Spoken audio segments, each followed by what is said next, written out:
Hi, and peace be upon you. In this short presentation, I will discuss about theoretical sensitivity that is required to theorize the findings in the grounded theory. Though anyone can learn from this presentation, however, I will recommend to go through some basic understanding about grounded theory. You can also watch a couple of videos on my channel about grounded theory and theoretical sampling, and it will help you to understand this presentation as well. Let's see how what is theoretical sensitivity and why it is important and how we can practice it. Theoretical sensitivity is not something that we can concretely define. However, Strauss and Corbin they described it as the attribute of having insight, the ability to give meaning to data, the capacity to understand, and the capability to separate the pertinent from the irrelevant. Overall, if we summarize this description, theoretical sensitivity is researchers' ability to gain insight, to understand it, to give meanings, and to find the relevance of the data. Well, ability or capacity, whatever it is, you can learn it and you can develop it. So you should not think that if it is something that is related to individual traits of the researcher, it is always something that you can learn and practice. In simple words, uh, if I will describe theoretical sensitivity, it is the researcher's skill to question the assumptions the researcher already has. For example, through literature, reflections from everyday life, and it also means that instead of suspending the assumptions, let us question their validity in the context of the research we are conducting and the data we are analyzing. Second thing is to know what we don't know. Actually, it is to know that we don't know. So it means that we should not take things or concept for granted, and we should be very careful what we might skip while we're going to attend something in the data. So it is about to know that we don't know. Then to gain insight of the data.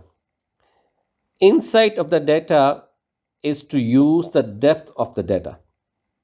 So it means going deep in the data, and that is only possible if your data has the required depth. So, on one hand, it means that how much reflective and curious you are to know more about the data. And on the other hand, it is about the quality of data that matters. Then, to understand the participant centered perspective, it is very important that you don't force your understanding to understand what the participant says. And it means that participants should be given voice through probing during the interviews to tell you more about what it means for them. So it is always about knowing what is happening and how is it happening in their voices. And afterwards, you should be able to distinguish between the relevant and irrelevant pieces of the data. It means that putting together the meaning making pieces of the data into a mosaic that can give you a complete picture of the phenomena you are studying. So remember to question, to know, to gain, to understand, and to distinguish. These are some of the skills that you should learn while doing grounded theory. Now, let us see how we can practice it. First of all, remember that all these five abilities or skills, I mean, to question your assumptions, to know that you don't know, to gain an insight, to understand the meanings, and to distinguish the relevant stuff, they are all interconnected. So they give meaning to each other throughout the data collection, data analysis process in grounded theory. To question our assumptions, we must know what are our assumptions. Therefore, we should focus on what we already know, that how we know it, and how it can restrict or interfere with our learning and understanding during the study. So it is a good practice to make a list of the responses when you ask these questions to yourself. It will help you to find your own assumptions and presumptions and the questions that are raised during this.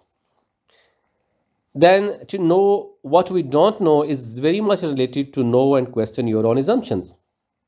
Therefore, during data collection process, such as conducting interviews and data analysis process, do not rush to give meanings to the data or responses. Do not take things for granted and do not follow your assumptions. And be curious about the information you are going to receive or you are receiving. To gain an insight is about having a deep look into the data to find what is happening in the data. Therefore, whenever you are writing memos, coding the data, or describing the codes, you are actually trying to go deep in the data. And as I said earlier, it depends a lot on the quality and depth of the data as well. The best thing you can do to gain an in depth insight is to write and link the minute details in your data systematically and coherently. Now, to understand the meanings, it is very important that you are able to get a deep insight that you have about the data.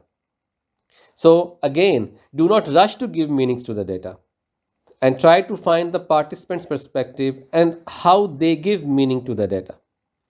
Remember that you are supposed to ground your theory in the data, so this should be a data driven theory. And finally, when you are doing this is also a test of how you are doing it to distinguish between what is relevant and what is not relevant. As I said earlier, you are supposed to put together the pieces of data to theorize the data. And this should be done like a mosaic, where different pieces of pictures are brought together to give you a complete picture. In nutshell, the more you practice what I have said earlier, the more you get skilled in using the ability that is called a theoretical sensitivity. Hence, what, when, why, and how are questions that you should keep asking yourself throughout the data collection, data analysis. Ask these questions while you are questioning your assumptions. Ask these questions while you are trying to know the unknown. Ask these questions while you are gaining insight and understanding the meanings in the data. And always ask these questions when you are connecting the relevant findings together to theorize a phenomena. Well, thank you very much. I hope today's presentation will help you conduct qualitative research with the quality, and you can use these guidelines to conduct other phenomenological researches, not only the grounded theory. Don't forget to subscribe the channel if you have not done yet. Thank you.